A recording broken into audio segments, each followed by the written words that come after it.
wisdom here from Rico and Perlo's House of Exotic Jaime's Picks Frolic that you can watch after the games here in the playoffs every evening as we go over great picks for you, just crushing NHL picks with Jonathan Davis, one of the finest in the land, Statmaster Jay, and Parlay Dre. But today I'm going to be going into something that has been something I've talked about an awful lot in the past. And it's coming back into the light again as one of the big topics on Twitter and social media in general everywhere. That being, of course, Mitch Marner and what's going on in Vegas. Why is he doing so well in Vegas that he didn't do in Toronto, apparently? And I am going to be looking at a article from the Hockey Buzz that goes over this, and I'll talk about it.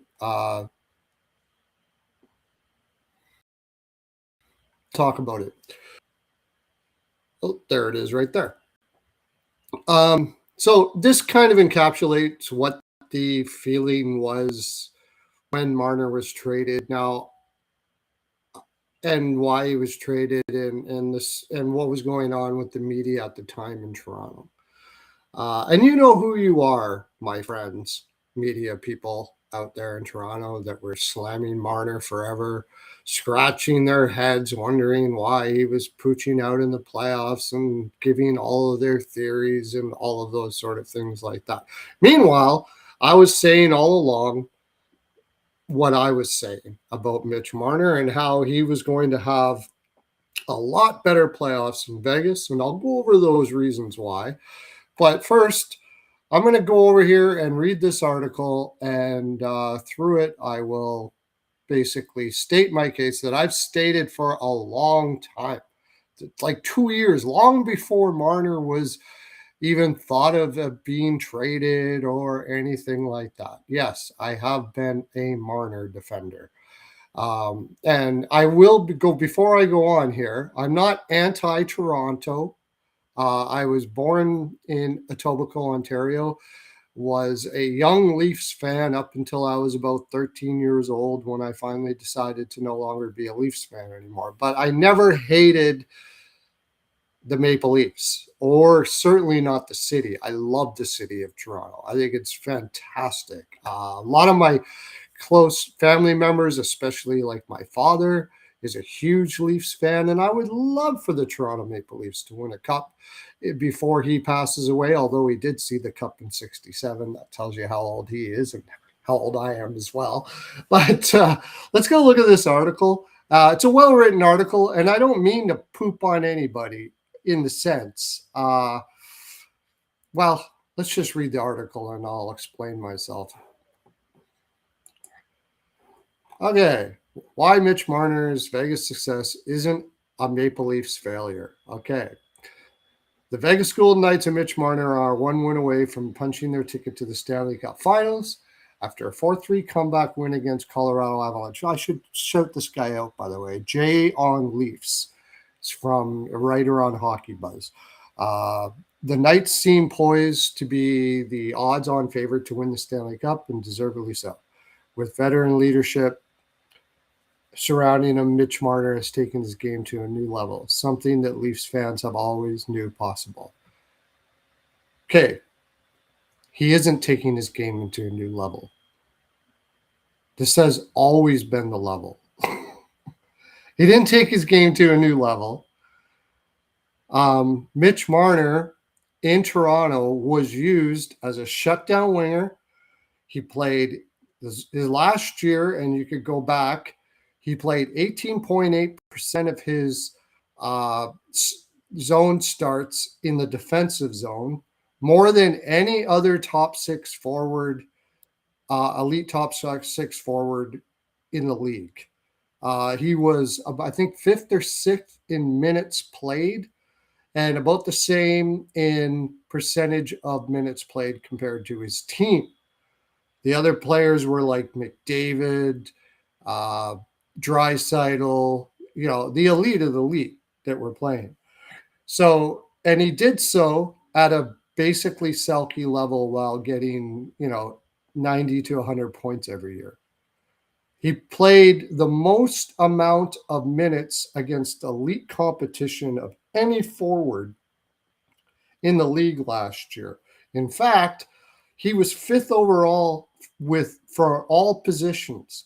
Normally, that stat is reserved in the top 10 for defensemen. Never, hardly ever do forwards. I don't even know of a time that a forward was even in that spot. So he's playing absolutely ridiculous deployment.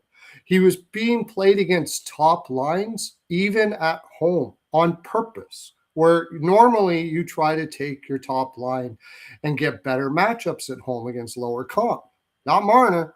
They were playing him against top competition, against the elite lines at home as in a shutdown role, and he was getting points. He is not playing to a new level at all.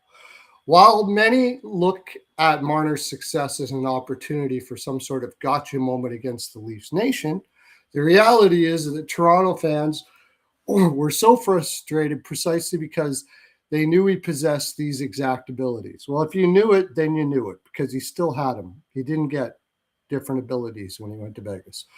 Leafs fans always knew Marner was supremely skilled, and so should you, because he is. The question was whether he wanted it enough while wearing the blue and white. There's no question. Marner did not complain about any of this stuff. He did it, and he did it better than most players would be able to do it. He certainly did it better than Nylander, who didn't do any of this stuff at all. What did he say? Possessive ability. Leafs fans always knew Marner was subservient. The question was whether after years of playoff failures in Toronto, it appears that something in the desert has finally clicked. Okay, what's clicked? He's playing with Eichel, Stone, now Carlson in the playoffs, Dorofeyev. All of these guys are extremely responsible three-zone defensive players. He doesn't have to play with a guy like Nylander who floats all over the ice and takes all the accolades for his offensive skill. He doesn't have to play with Domi, who also does pretty much the same thing. He doesn't have to play with guys. The argument I've heard is, well, because he made so much, they weren't able to get players to play with him. They got Domi. Domi is ass, complete ass. Okay?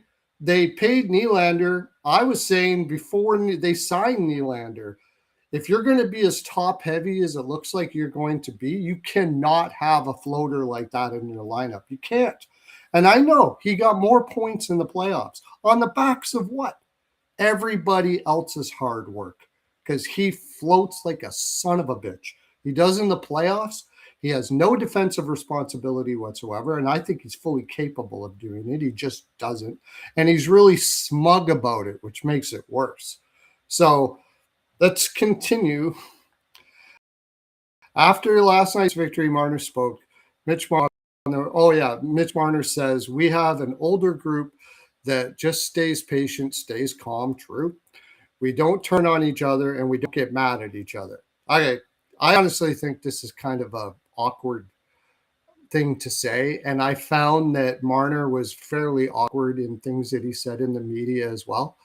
So let's continue. Now, maybe Marner didn't mean this in a slight to his former team. Maybe he did. I agree. Or maybe he did. The fact of the matter is, if Mitch was evolved into the player he is now, he was. All credit to him. However, it's hard for anyone who watched him night in and night out to take that newfound stoicism seriously when you consider everything that happened during the time in Toronto. Even as recently as last year's playoffs, Mitch stood on the bench with his hair dry. Okay, that was the beginning of a freaking first period, for one thing. And if he does manage to have dry hair doing all the deployment that I just said, I can't explain it. In fact, I have actually heard this before, and I've watch him play. For some reason, it seems this guy doesn't sweat. It's crazy.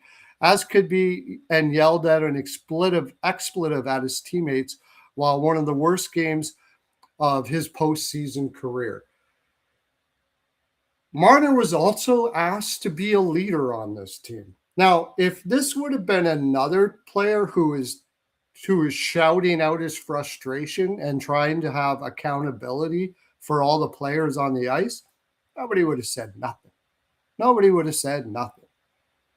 But because it's Marner, now he's an a-hole and he's not, whatever the case may be. Also, nobody yells at each other. Nobody does this. Nobody has to in Vegas because everybody's picking up the freaking slack.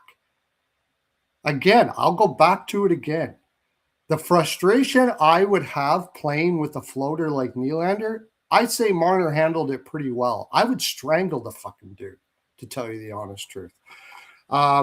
We can also go back to the year before when Mitch engaged in a heated conversation with Nylander and Matthews on the bench. While Marner was upset about the state of officiating, he had to be told by his core teammates. Right. Marner handled that incredibly well by slamming his glove on the ground and in the front of team's trainer, once again showing off that calm composure. This is a guy who, like I said, had the heaviest deployment of any NHL forward last year, without a doubt. And he's getting shit on from Toronto media that has, like Tortorella just said recently, Tortorella quoted recently, all the people in Toronto and all the media people that have been Marner haters, that's a bullshit narrative. And it was a bullshit narrative. I never heard one of Rosehill. Like he's one of the guys. What were those guys? Maybe Kyprios did a little bit. But there's like a whole bunch of vanilla Toronto guys that just follow the narrative. I believe that a lot of those guys spend more time on the greens and the tees than they do actually watching hockey. Not necessarily Toronto Maple Leafs games, but all the games in general. And maybe even Toronto Maple Leafs as well. Because if you couldn't see what Marner was doing for that team at the time and mention it and say it, and you didn't know the statistical deployment that he was doing at the time and how well he was doing at it, if you were not mentioning any of this stuff, you don't deserve to be having an opinion about what's going on in that freaking room. You don't. Sorry. That is absolutely freaking brutal. Once again, his calm composure. The only one with calm composure in there was, again, Nylander, because he gets the sauciest, easiest freaking deployment of anybody else. He's allowed to float all over the fucking ice. He never gets any press or anything about how terrible he is at being and how lazy he is coming back, because he has no interest in it. Or you can flash back when the Maple Leafs played against the Montreal Canadiens and Marner took an over the glass delay of game. Sitting in the box, Marner was overcome he was frustrated as the team spiraled to what would be eventual collapse of loss. That doesn't your point at all. At all. The point of all this, okay, let's hear it, as which shouldn't be overlooked regardless of how people want to spin the narrative with their anti-Toronto by Toronto, anti-Toronto media in a lot of cases. Is that the truth is exactly a lot less juicy. For Marner and his Toronto Maple Leafs partnership is just never going to work long term. No, I agree with you there. Marner was never going to find his extra gear in Toronto. He just extra geared it all 82. By the way, they never sat Marner late like Florida Panthers do, Tampa Bay Lightning do. They didn't sit him or Matthews or anything. They're so concerned about winning a division bullshit. You see the great teams that win cups sit their players down the stretch, and they also play their players look at, one guy as we continue on here, one guy that, okay, Mitch Marner was way ahead of as far as deployment in the regular season. Barkov, way ahead of Barkov. The winner of the, two-time winner of a Selke Trophy, did not play against as much top competition as Marner. I didn't even mention the penalty kill minutes. He played over 400 penalty kill minutes, top 5 in the league. You telling me that you can't find guys that can kill penalties? Top 5 in the league he played that year. More than Barkov, more than many of the other great players. The only one was close was Eichel. And it's funny, they go get Marner. Eichel and him played 199 each. They split the duties, and they split duties against top competition this year too. The pressure of being a hometown hero, I don't buy this bullshit at all, was a cross Marner was never prepared to bear. Bullshit.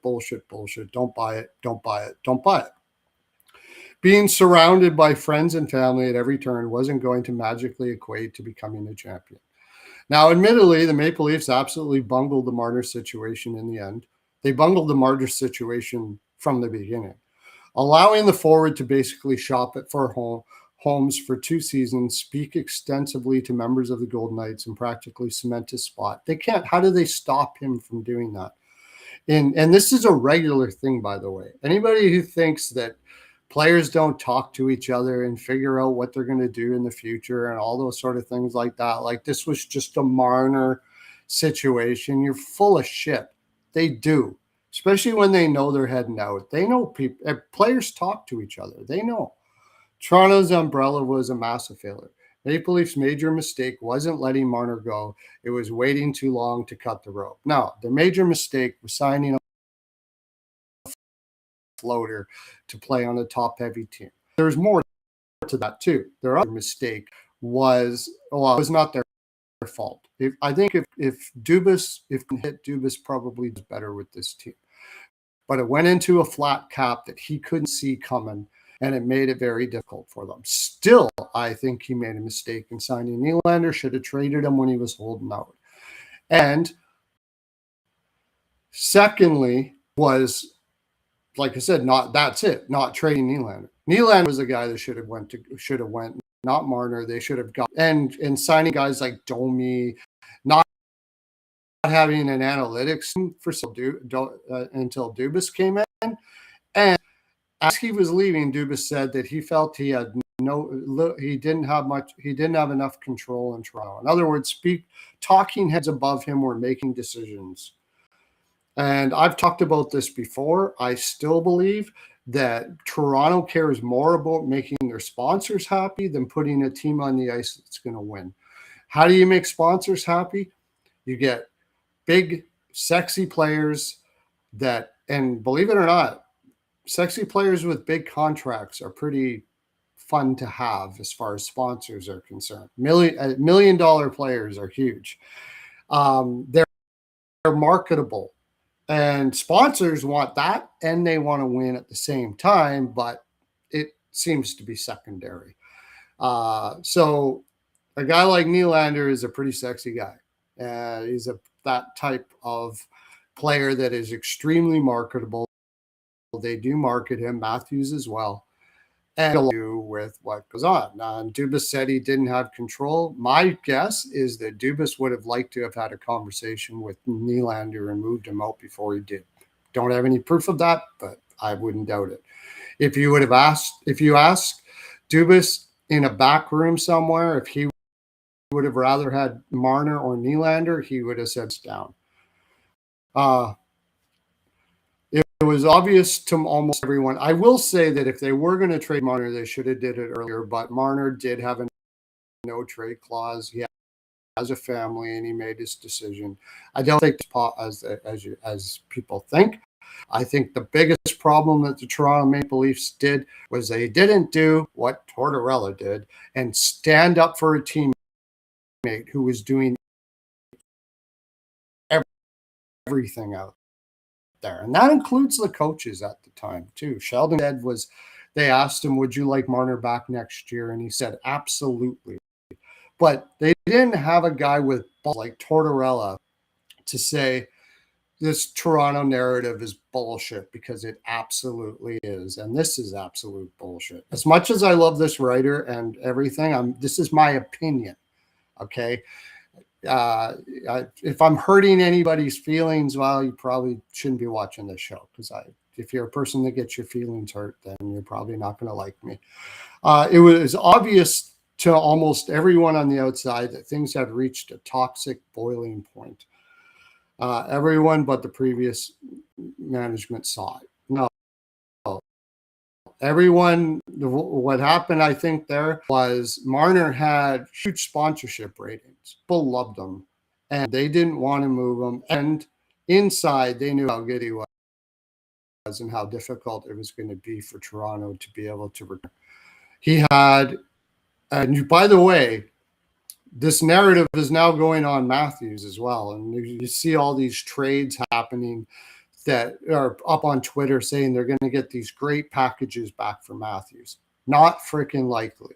Here's my take and my prediction. If Matthews goes and they're not able to make him happy with some really good moves here, actual hockey moves where you get guys that can play against top comp and play 3-zone defensive hockey, and and defensemen that can move the puck and do the same, and he decides to go, he's going to Vegas.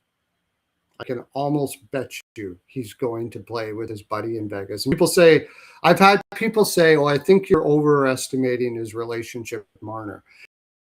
He said he was his best friend. He literally said he was his best friend, and he was really going to miss him. I'm pretty sure they're talking now, and he's seeing what's going on there. And he lives in Arizona. Vegas is like right beside it. Yeah, Utah's a possibility, but why?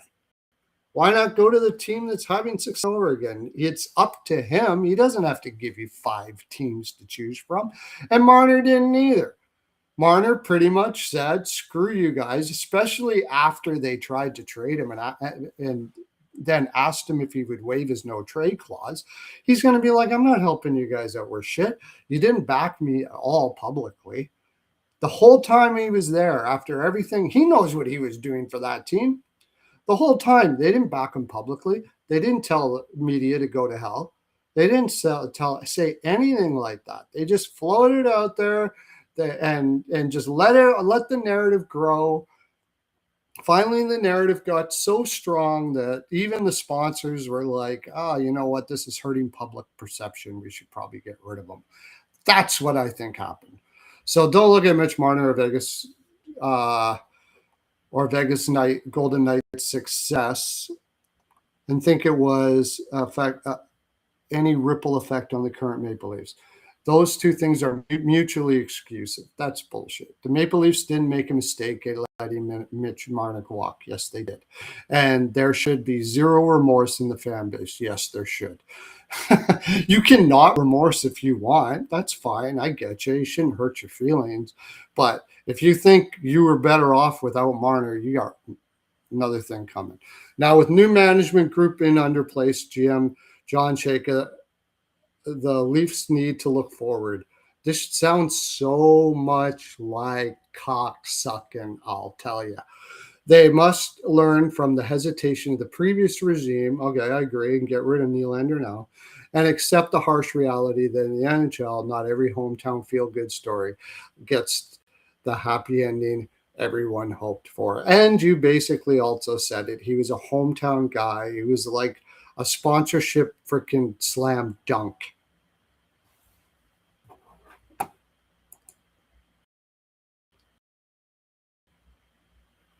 And that was part of the reason why they dragged. So, yeah.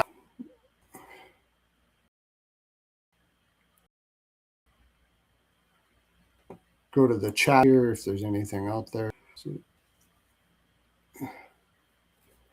And I'll get rid of this.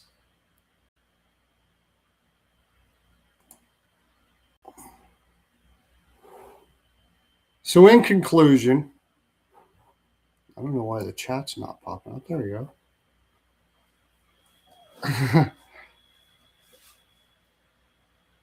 go. Here, let's look at some. See, we got some great listeners here too. I love you guys. The deployment, though, speaks to the lack of depth and other players who can fill those other roles. The roster construction was terrible. Absolutely. Totally agree. And people will even blame Marner for that, for taking the contract. But you had guys like Domi there. And I said it way back when they were giving Tavares the 11, whatever he's making, and Matthews, and, like in the cap situation they were in, they were giving all of this money. And like I said, I still think it would have been better off if COVID didn't hit. I do got to give Dubas,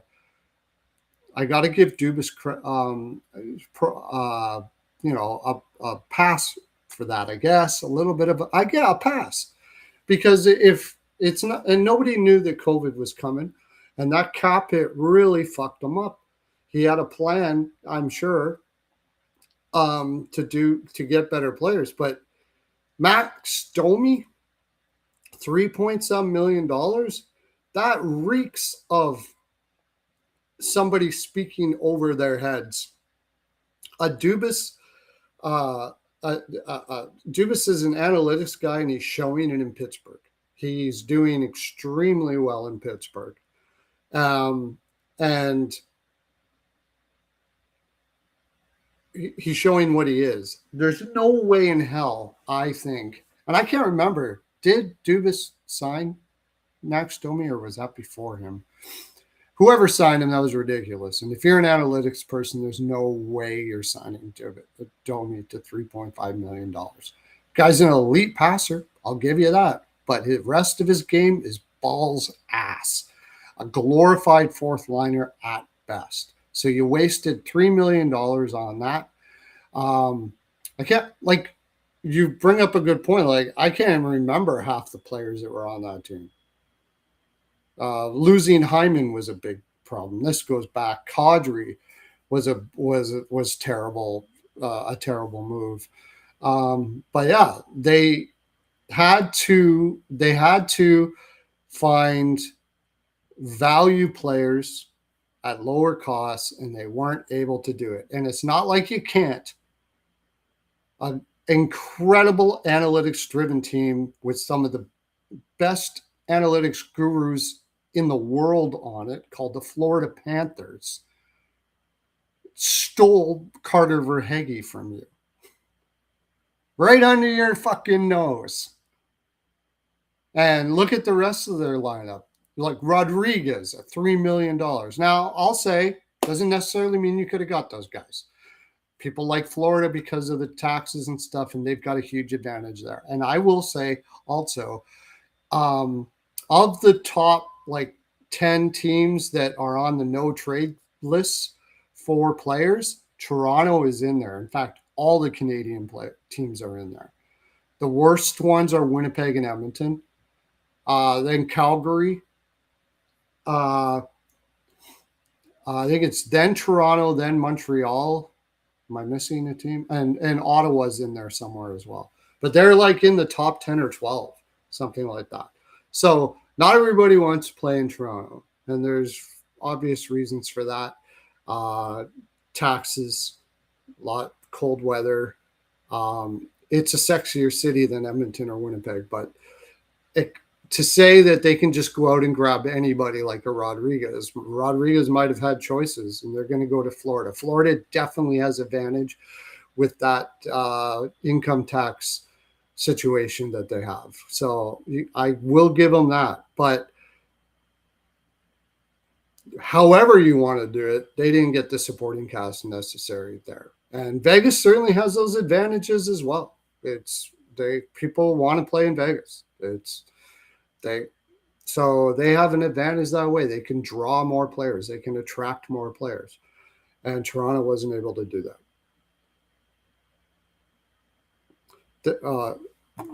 Here's Rico. Oh, I didn't even mention. Rico and I talked about this last night. We've been talking about it for years.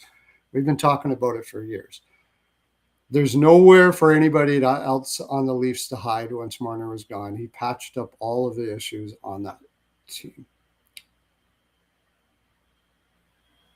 Yeah, that's true. Yeah. Well, I think Rico's saying when he was on that team, he patched up a lot of their issues by what he did. Rico was telling me last night, he even played defense for a while. He actually played defense for a while. He, that's like, what more did this guy have to do, man? Most defensive, played the PK, played a shutdown role, got you 80 to 100 points while he was doing it, was never rested down the stretch, was given elite competition, some of the most minutes in the NHL. And then he goes to the playoffs where they're a top heavy team. And in a 7-game series, great teams like Tampa Bay, Florida, look at the roster and go, oh, we take out Marner. Just take out Marner. That's all you got to do. And they have a bitch of a time doing it too. They eventually figured it out. Just take out Marner and this team is fucked. Yeah. So now you go to Vegas. What do? Okay, let's go after Marner. All right, here's Eichel. Here's Stone. Here's Dorofeyev. Yeah, all of those guys can shut you down and score. Dorofeyev is one of the most underrated, is a very underrated shutdown winger. His scoring is fantastic. He's very good. And guess what? Vegas Gold Knights, guess what they do? They pay high money for their analytics team to pick up players like this. So now Toronto has gone out and got Chayka, who apparently is an analytics guru. Good for you. I hope so. Now you're going to let him do what he does. You're not going to tell him what he has to do. Because I can tell you right now, I'm almost positive Shake is going to look at this team and he's going to put together his analytics team that he wants for Arizona or whatever that he does. And he's gonna put together this analytics team, and they're gonna crunch the numbers, and they're gonna go, how come Nylander plays absolutely no defense whatsoever? How is this possible? That like he below 0%. How is this possible? How does Max Domi do it on a fourth line? How is this possible? And what's going to happen when Chayka, I think, does the same thing Dubas does and says, look, we got to keep Marner. Let's talk to Nylander and see if you give us 3 or 4 teams, move them out, try to get a package that's going to bring some solid depth players and some young players or whatever the case may be. And they go, no fucking way. No way. The other thing people say, well, Nylander produced in the playoffs. Nylander floated in the playoffs and relied on everybody else around him to get him the puck. Elite offensive player. I've said it before. He is elite. He's a very intelligent player. That's why the most frustrating thing about Nylander, and Rico and I talk about this quite a bit, is I think he could definitely be a very good defensive player if he just decide to. He just doesn't. He doesn't believe in it. He doesn't think he's like that Carlson, but he's a forward or whatever. And I'm not saying you can't win with a guy like Nylander, but you can't be top heavy and do it. You got to have a deep team to have a guy like Nylander, and you got to have a team that's going to be like, okay, we know what Nylander is all about, but he does score. Give him the credit. And that's it. And that's the other thing. Nylander would take the credit, hold his head up high, and never defended Marner about anything. The guy that's actually doing everything on that team, I never heard him defend Marner. And I never heard anybody in management or anybody in their PR department or anybody come out and say anything about the fact that Marner was doing what he was doing. Not like Tortorella did. Not like that. Not like saying that's a bullshit narrative. I never heard that. Because they kiss fucking sponsors' ass. They're afraid to say what they need to say. They would rather the public narrative take over than go against it because they're so afraid to anger the public there. That's what I love. And Vegas now has become my team out in the West because they don't give a flying fuck what the media says or anybody else at all. They don't care. Yeah, they say what they want, they do what they want, they don't go on any popularity contests or anything like that. I love that.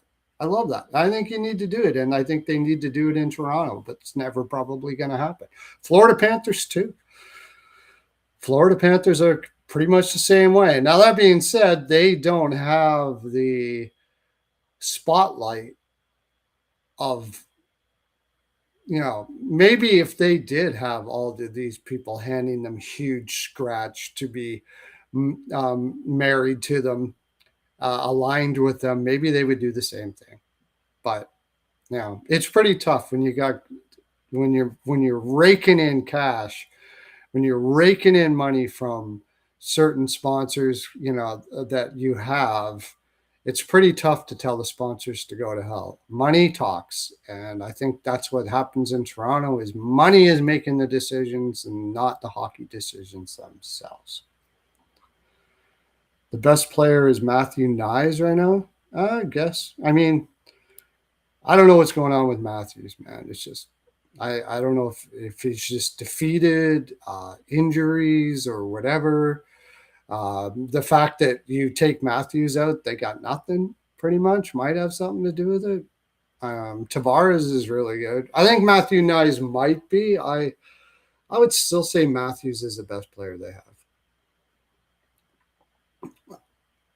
I think people get things a little twisted when player is not performing at the elite level. That you think they can, that all of a sudden now they're not a good player.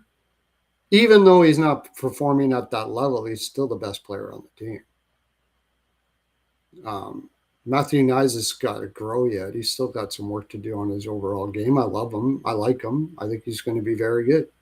I don't know how good, but I think he's going to be very good. I think the guy that should get a medal there is Tavares, having to play with Nylander constantly all the time and doing all the work for him at 38 years old or whatever he does.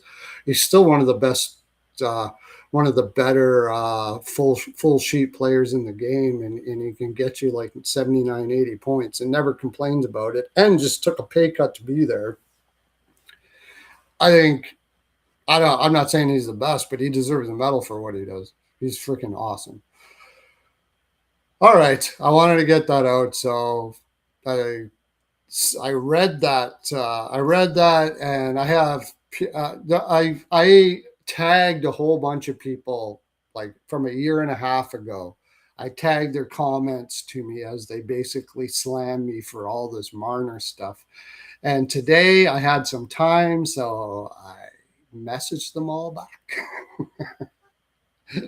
and some of them were, had some pretty good conversation about it. Some of them had realized that they changed their mind about it. I do have to say, one guy in Toronto that did, I think, held this all the time, but you never hear about him. But Darren Dreger brought up the Marner topic on I don't know if it was his podcast, but it was kind of on a short that I watched on YouTube. And basically, Darren Dreger said, I agree with Adam Oates on this. And then he went on to say a whole bunch of things that I was basically saying for 2 years. That Adam Oates said all of these things. That he's got more support, is a better way to put it. He doesn't have, and he's actually said the words, he doesn't have to be Mr. Everything. And that's what he was in Toronto. He was Mr. Everything. And I don't care who you are, how many times have you ever heard somebody say the guy's trying to do too much? That's the problem. You hear it all the time. I think Nurse has that problem. He's trying to do too much. If he had better protection from the forwards and stuff like that, he would look fine. But I think he ends up trying to do too much. He's got paid a shit ton of money. He hears all the noise in Edmonton. They have no forward depth hardly at all. And he tries to do too much. Jake Wallman too, actually. Many of the defensemen there. And Marner tried to do too much and ended up doing it extremely well. Not even too much, more than any other forward in the league last year. And then come playoff time, you think he's going to rock this shit? When you're doing that much as he does, there's no forward in the league. There's a reason why Barkov doesn't get that deployment. He is the best center in the league, the best defensive forward in the league. I do agree with that. Eichel's close. Suzuki's close, but he's the best. Yet he doesn't get the deployment of Marner. Why? Because you're going to kill yourself in the regular season. And when the playoffs come, you're going to be done. And that's what happened. And that's the reason why he wasn't able to perform in the playoffs. Oh, one more thing, and then I will go. One more thing I got to bring up that Rico brought up too. During this whole time with Toronto, when he was getting this unbelievable deployment, now it wasn't quite as much when he was younger. It was still pretty high for a guy his age. He was just growing into being a man. He's not a big guy. He was just growing into being a man. Right now, Marner has hit his peak. This is the peak of his physical and mental maturity right now. And Toronto traded him away right at the peak of his physical maturity. But before this, all of these times, he was getting a lot of this deployment and heavy responsibility and pooching out in the playoffs, and people couldn't figure it out. People couldn't see this. People that get paid money, lots of money to talk about hockey can't put this. People that played in the league like Rosehill. Rosehill was an NHL player. And he can't figure this out? What the fuck? It's mind-blowing. I don't get it. I don't get it. How people can, and you only have to watch one team. It's not like you're dissecting the whole league. You're just having to watch one team, and you can't put this two and two together. Like, for fuck's sakes, man.